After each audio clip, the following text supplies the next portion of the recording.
Chopra education YouTube channel पर मैं हर्षई चोपड़ा आपका हार्दिक स्वागत करता हूं। मेरे प्यारे बच्चों, नीट 26 पेपर लीक के मामले में अभी एसओजी ने 13 लोगों को हिरासत में लिया है और उनसे पूछताछ हो रही है।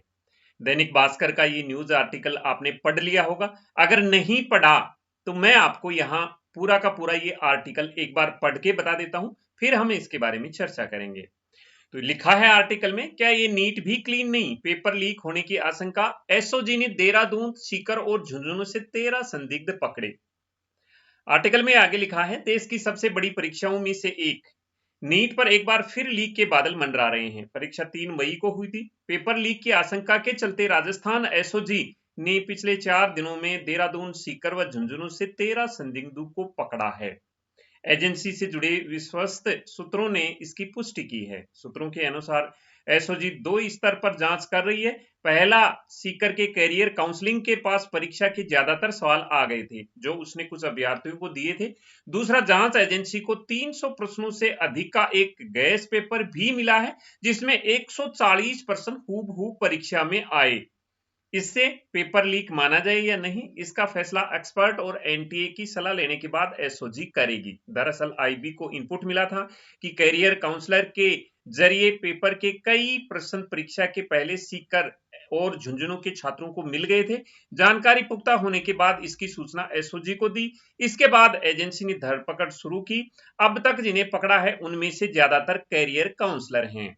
देहरादून से पकड़े गए संदिग्धों में एक सीकर का राकेश मंडावरिया है। उसका पिपराड़ी रोड पर एक नामी कोचिंग संस्थान के सामने कंसल्टेंसी का ऑफिस है। राकेश की निशानदेही पर देहरादून से शनिवार देर रात 4 और लोगों को पकड़ा है। पूछताछ पूरी होने के बाद साफ होगा कि क्या वाकई में पेपर लीक हुआ था। यदि लीक हुआ तो पैटर्न 2024 जैसा है या फिर उससे अलग।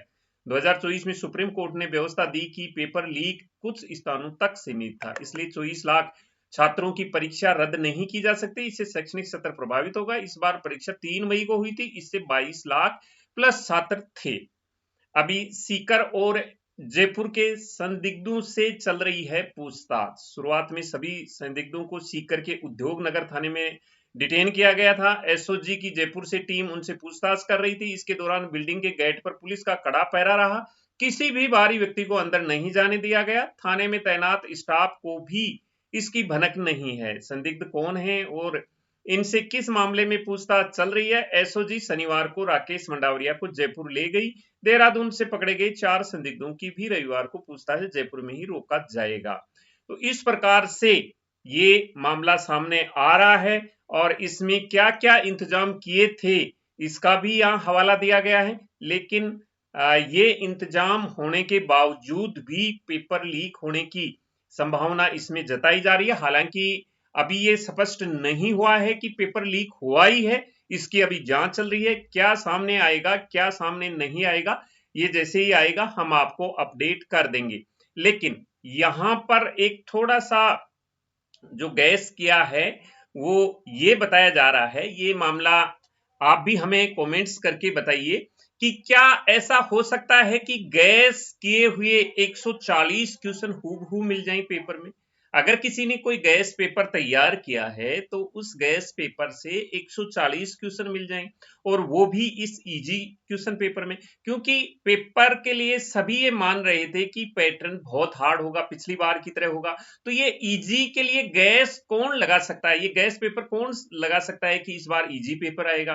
तो इसके बारे में आप जरूर हमें कमेंट्स करके बताइए। ये जानकारी के लिए मैंने आपके लिए एक वीडियो लाया था, आपने भी पेपर में पढ़ लिया होगा। जिन स्टूडेंट ने नहीं पढ़ा है वो ये दैनिक भास्कर का पेपर है, उसमें ये आर्टिकल पूरा का पूरा पढ़ सकते हैं। तो इसके बारे में और जो भी जानकारी मिलेगी हम आपको बताएंगे। लेकिन कमेंट्स में जरूर लिखें कि क्या ये संभव है कि गैस पेपर से 140 क्वेश्चन हूबहू मिल जाएं। तो वो गैस पेपर कैसे हो सकता है, इसके बारे में आप मेरे को कमेंट्स में बताइए कि क्या ये गैस पेपर है या असली में पेपर लीक होकर के इसको इस प्रकार से गैस का मॉडल दिया गया है। ये जरूर आप कमेंट्स करके बताएं। तो मिलेंगे नई अपडेट के साथ नए वीडियो में, तब तक के लिए जय हिंद।